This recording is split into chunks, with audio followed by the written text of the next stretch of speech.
Building one's own home is a significant milestone in life. Let me share the story of how my marriage fell apart just after reaching the pinnacle of happiness. My name is Abigail, and I'm 30. My family consists of my 35-year-old husband, Gary, and our 3-year-old daughter, Sarah. We decided to build our dream home. Now, you might think, well, smooth sailing and full of happiness, huh? Lucky you.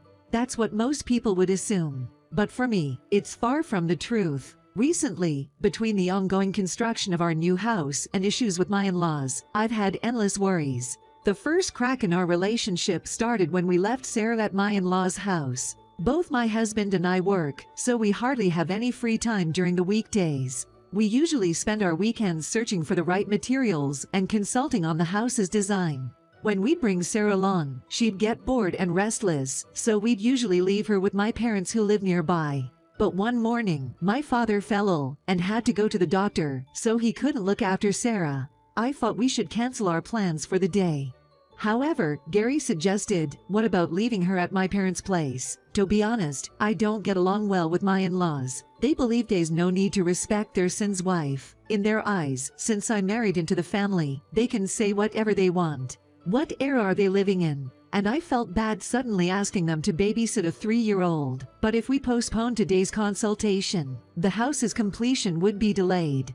Despite my hesitations, we decided to leave Sarah with the in-laws for the day. Once we finished our errands, we stopped by a store and bought some expensive pastries as a thank you gift and headed straight to the in-laws' place. By the time we got there in the evening, and maybe because of the gift, they seemed to be in a good mood. After thanking my Mill and Phil, on our way home, Sarah asked, "Where's Grandpa and Grandma's room in our new house?" "Honey, what do you mean? Did Grandpa and Grandma ask you that? What did you tell them?" I told them I didn't know. She then went back to chatting with her stuffed penguin. She calls my parents Granddad and Granny. So Grandpa and Grandma could only mean Gary's parents. Maybe they were curious if there's a guest room for them in our new house. Back then, I truly believed it was like that. From that day on, my in-laws started visiting frequently, especially during the evenings on weekdays or holidays when we were home. Right now, to save up for our house, we've been living in a small, older apartment. Every time my in-laws come over, they'd immediately settle down on our dining chairs or sofa, demanding to see the blueprints and paperwork of our house still under construction. Before I could say anything, Gary would eagerly show them, giving a detailed explanation. Why does he show them every time? It's already irksome they come over so often. Then, a barrage of questions would come my way from my Mill. Just like answering questions in a Congress meeting. It wasn't my husband on the hot seat, but me. I could almost hear the debate moderator's voice. "Mill, you may speak. This blueprint, the location of the kitchen, it's not very functional here, is it? Change it. We need more spare guest rooms. It's always good to have extra space. Plus, with only one kid's room, what happens if you have another child? What are your thoughts on the declining birth rate?" I'm sorry, that last bit was a joke. Thankfully, I wasn't really questioned about population issues. Seems it's my turn to reply now. Ms. Abigail, well, based on discussions with my husband and the construction protocols, we've already started the groundwork with the contractors. It's now impossible to change the layout, so I hope you understand. I replied somewhat angrily. Then, questions about furniture and appliances poured in. My Mill claims she's a home expert. I have many friends, so I've been to various homes and observed different rooms. With my experience, I can easily spot comfortable rooms and good quality furniture. This house and room are not good at all. Bad vibes, so things won't go smoothly. It's terrible. The expert, huh? She really laid it on thick, but she's just a nobody. My Mill was so annoying that I jokingly started to say, "How about we make it a multi-generational home and split the costs 50-50? But my in-laws were furious. "Are you asking us for money? You ungrateful child. Multi-generational home. I hate the idea of having to live so reserved and formally." That day, my in-laws left early. Good riddance. You're not my real parents, and I don't owe you any respect. Rather than parents, they're more like guardians. Later that night, after putting our daughter to bed, my husband approached me, looking frustrated. "Dad and Mom mean well, so don't be so cold to them." Cold? I didn't intend to be. Rather, aren't your parents being much more rude? They constantly interfere with our home decisions. It's like they always look down on me, thinking I'm just the daughter-in-law. They're parents, so it's natural. It's rude to dismiss their advice like that. You really don't get how people feel, do you? Just cool your head and think about it. From that moment, my husband turned his back and didn't speak to me. I get that they're your parents, but we're a separate household, and we haven't received any financial support from them. They don't contribute money but have a lot to say. Isn't that rude? My husband told me to cool down, but rather than cooling off, I was boiling with anger over the unfairness, making it hard to sleep. After some ups and downs, our house was finally completed. Just as our family was excitedly moving into our new home, something happened. My parents are moving in with us starting today. My dad can have the bigger room upstairs, and the smaller one should be fine for my mom. Whoa, hold on a minute. Where is this coming from? We had decided to make one of the rooms upstairs for Sarah. I was never told about this. Besides, your folks might just say they don't like the rooms, knowing them. They won't complain. They've already seen the rooms. Don't worry. Your parents checked out the rooms. When? The day before we went to see the house. Wait a second. You're telling me they saw the house before we did? Yay. They wanted to see it, so I lent them the key I had. It's not a big deal. My husband seemed irritated and went back to working on the TV cables he had left half done. It's not a big deal. Well, it is now. It just became a big deal. I didn't want to see my husband's face, so I left the kitchen where I was unpacking and headed upstairs. I locked the door and tried to clear my head, which was a mess of anger and confusion. I was grateful that I had dropped Sarah off at daycare because of all the unpacking. It gave me some space and time to think. This sudden announcement about living with the in-laws made me completely fed up with both my husband and his parents. I don't want to spend another second with them. But we had just bought this house, a significant investment. I need to calm down and think rationally. I need to determine what needs to be said and what doesn't, for the future of my daughter and me. I stayed in my room, thinking deeply, waiting for my in-laws to arrive. As my husband said, they arrived in the afternoon, along with a truck loaded with their stuff. You could at least greet us. Honestly, such rude people. Oh my, nothing's unpacked yet. You're so slow. After complaining for a bit, the in-laws entered our new home as if it was their own. From upstairs, where I had been listening, I headed to the entrance. Excuse me, but I wasn't informed about this living arrangement. My voice, much to my surprise, was icy cold. My Phil seemed annoyed and quickly retorted. I told Gary, that should be enough. No, it's not. The first I heard about your intention to move in was this morning from Gary. And I have no intention of living with the likes of you, especially after such disrespect. What? Gary agreed to it. You think you can just defy your husband like that? Yay. Such a presumptuous daughter-in-law. If you don't like it, maybe you should leave. This is hopeless. I've always thought we just couldn't communicate properly with them. As I contemplated how to respond, my husband came rushing over. What the hell, Abigail? Why are you fighting with my parents? Fight. This isn't a mere argument. I'm being berated solely for being the daughter-in-law. And now, I'm being blamed by my husband. I realized once again Gary was just like his father, like son. Gary, I can't possibly live with your parents. Why not? You're making this difficult for me. As my wife, you should follow my lead, right? I'm not just a mere wife. I'm an individual person. You think you can force me to obey? Upon hearing our exchange, Gary's father exclaimed, "We don't need such a daughter-in-law in our home." Then, Gary agreed, maybe you're right. If she can't respect my parents, maybe we should divorce. I had been waiting for this. All right, let's get a divorce then, I stated clearly. My husband was the one who asked for divorce, and I, the wife, just agreed to what he wanted. I hope my phone in my pocket would record our entire conversation properly. With that hope, I continued. Since we'll be strangers now, please pay me back the $350,000 I loaned you for this house's construction. What? His parents gasped in shock, looking completely baffled. Gary's face turned pale as he looked at me. I patiently explained to his surprised parents. Seems like there's some confusion. Gary didn't contribute a single cent for this house. I paid for it with my savings because this man, with no sense of planning, had no savings. We both worked and contributed equally to our living expenses. The remaining money was supposed to be saved individually. But he wasted his money instead of saving it. Hey Abigail, that's enough. It's all true. And yet, when it came to buying a house, you insisted it be under your name. That's why I loaned the money to you. We even have a written agreement, so you can't deny it. No way. Leaving my dumbfounded husband and in-laws behind, I quickly packed my essentials, my daughter's favorite toys, and clothes into suitcases and duffel bags. I held her favorite stuffed penguin close to me.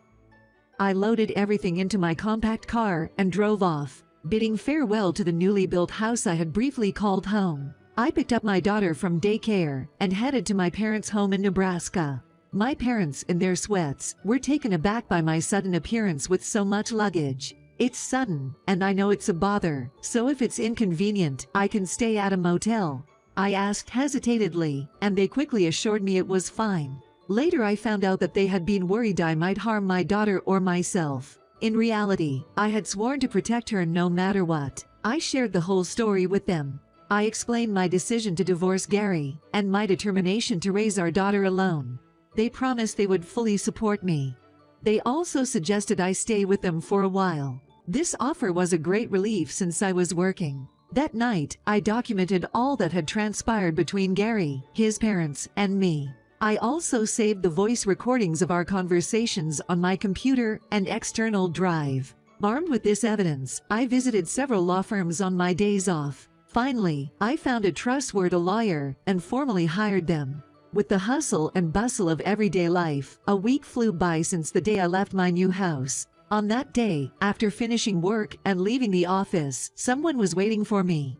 It was my husband. Or I prefer to say ex-husband, but since the paperwork hasn't gone through yet, he's still technically my husband on paper. I had no intention of talking to him, but the fear of him turning aggressive kept me on edge. So, I suggested we go somewhere public, and we entered a coffee shop together. I made sure not to forget to turn on the recording function of my phone, just in case. Trying to stay calm, I asked him, "Do you have something to talk about?" "Yes, about the house. I'll transfer it to you and change the name on the deed. So can we call it even regarding the money?" "I'm sorry, but I can't live in that house anymore. Your parents set foot in it before us, right? Why sweat the small stuff? It's not a small thing for me, so it's a no." Saying that, I took a sip of my coffee and observed my ex-husband closely. His hair was a mess, sticking out in places. He had grown some stubble on his chin, and he looked pale. Though he was wearing a suit, the shirt underneath was wrinkled. It looked like he hadn't ironed it or even sent it for cleaning. I wondered what kind of life he was leading, but he looked worn out. "Please, Abigail, I can't pay back that large sum of money so easily." "You knew it was a large sum when you borrowed it, right? I had suggested we put both our names on the house, or even just mine. But you insisted it be in your name, saying it was my house. That was because I thought I was the homeowner. I never really meant to get a divorce. I thought you'd know I was just bluffing. I was serious. I'm done with you, and I'm definitely getting a divorce. Not just because you lack responsibility, but I can't handle your rude parents either. But I have to go. Sarah is waiting for me." "Wait, I'm taking Sarah." Fear crossed my mind at my ex-husband's words. When I returned to my parents' house, I asked them to be careful, fearing he might possibly take Sarah. A few days after the visit from my ex-husband, I was informed that my in-laws were at Sarah's daycare. I left work early and rushed to the daycare. Thankfully, I had informed the daycare beforehand, so they had my in-laws waiting in another room. They ensured my in-laws wouldn't see Sarah. As soon as I entered the room where my in-laws were, they started shouting at me.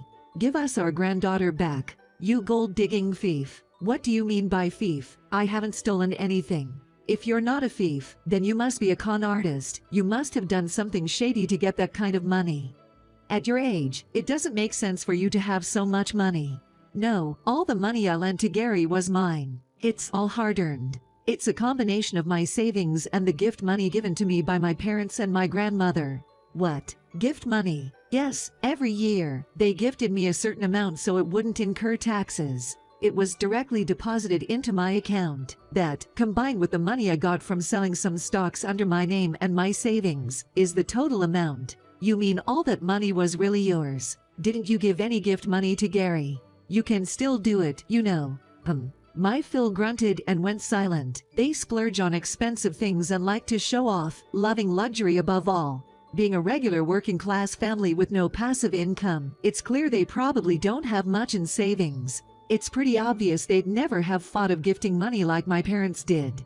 I'm sorry, but I'm divorcing Gary. I'll be taking custody of Sarah. Please don't come to the daycare anymore. With that said, I quickly got Sarah into the car and headed straight to my parents' home. Despite my warnings, Gary and my in-laws showed up several times after that. Every time they did, I tried to talk calmly and send them away. However, they often grabbed my arm or shouted nasty things at me. I recorded everything on my phone.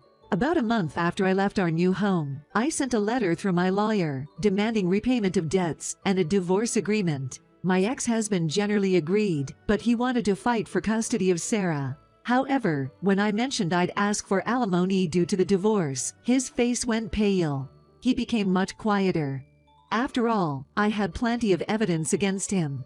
And he had no savings. It took some time, but I eventually won custody of Sarah, got the money I loaned my ex-husband back, and finalized the divorce. It took longer than expected to receive all the debt repayments from my ex. That's because the sale of our new house didn't go as planned. Initially, I thought Gary and his parents would live in the new house, but they didn't. The reason was simple. They couldn't pay the $350,000 for the house. Gary had no savings, and even if his parents sold their old home, it wouldn't be enough. In the end, they had to list the new house for less than what they bought it for.